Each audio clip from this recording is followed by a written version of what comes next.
Maximum Android phone ইউজারদের একটাই প্রশ্ন, হাতের স্মার্টফোনটা 1 থেকে 2 বছর ইউজ করার পরে স্লো হয়ে যায় আর ফোনে কোনো কিছু না থাকা সত্ত্বেও ফোনের ইন্টারনাল স্টোরেজটা ফুল দেখায়। তো আজকের ভিডিওতে এই সমস্যার সমাধান করার চেষ্টা করবো, কেন আমাদের ফোনটা স্লো হয়ে যায় আর কি কারণে আমাদের ফোনে কোনো কিছু না থাকা সত্ত্বেও ইন্টারনাল স্টোরেজ ফুল দেখায়। তো তার আগে বলে নিই, আপনি যদি আমার চ্যানেলের নতুন দর্শক হয়ে থাকেন তাহলে অবশ্যই চ্যানেলটা সাবস্ক্রাইব করে রাখবেন আর পাশে থাকা বেল বাটন থেকে ক্লিক করে অল করে দিবেন। আর যারা অলরেডি সাবস্ক্রাইব করেছেন তাদেরকে অসংখ্য ধন্যবাদ পাশে থাকার জন্য।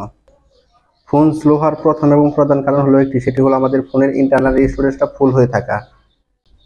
এখন আপনার মনে প্রশ্ন আসতেই পারে, আমার ফোনে তো কোনো কিছু নেই, তাহলে আমার ফোনের ইন্টারনাল স্টোরেজটা কেন ফুল হলো?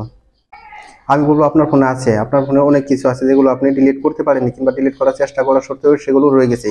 যেমন ধরুন, যেদিন থেকে আপনি ফোন ইউজ করা শুরু করেছেন সেদিন থেকে আপনার নানা প্রয়োজনে নানা ধরনের অ্যাপস ইনস্টল করেছেন, আবার প্রয়োজন ফুরিয়ে গেলে সেই সমস্ত অ্যাপ আনইনস্টল করে দিয়েছেন। আপনি যে অ্যাপগুলো আনইনস্টল করে দিয়েছেন সেই অ্যাপগুলো কি আপনার ফোন থেকে চলে গিয়েছে?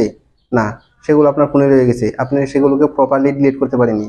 তো সেগুলোকে যদি প্রপারলি ডিলিট করতে পারেন তাহলে আপনার ফোনের অনেকটুকু জায়গা বেঁচে যাবে, অর্থাৎ আপনার ইন্টারনাল স্টোরেজটা ফাঁকা হয়ে যাবে। তো আজকের ভিডিওতে আমি এটাই দেখাতে চেষ্টা করবো কিভাবে আপনাদের ফোনে থাকা আনইনস্টলকৃত সকল অ্যাপসগুলো একসাথে রিমুভ করুন পার্মানেন্টলি আপনার ফোন থেকে। তো ভিডিও কন্টিনিউ করতে হলে আমার সাথে থাকুন, ফিরে আসছি ছোট্ট একটা ইন্টুর পর।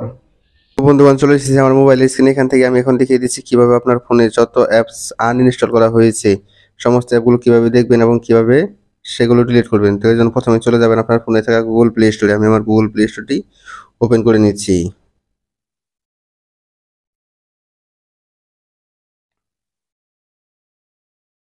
গুগল প্লে স্টোরটি ওপেন হওয়ার পর এখানে সাইডে যে আপনার লোগো আছে সেই লোগোতে একটা ক্লিক করে দিবেন। ক্লিক করে দেওয়ার পর এখান থেকে ম্যানেজ অ্যাপস অ্যান্ড ডিভাইসে ক্লিক করে দিবেন। ক্লিক করে দেওয়ার পর এখান থেকে দেখুন ওভারভিউ অ্যান্ড ম্যানেজ দুইটা অপশন দেখাচ্ছে, এখান থেকে আপনারা ম্যানেজে ক্লিক করে দেবেন।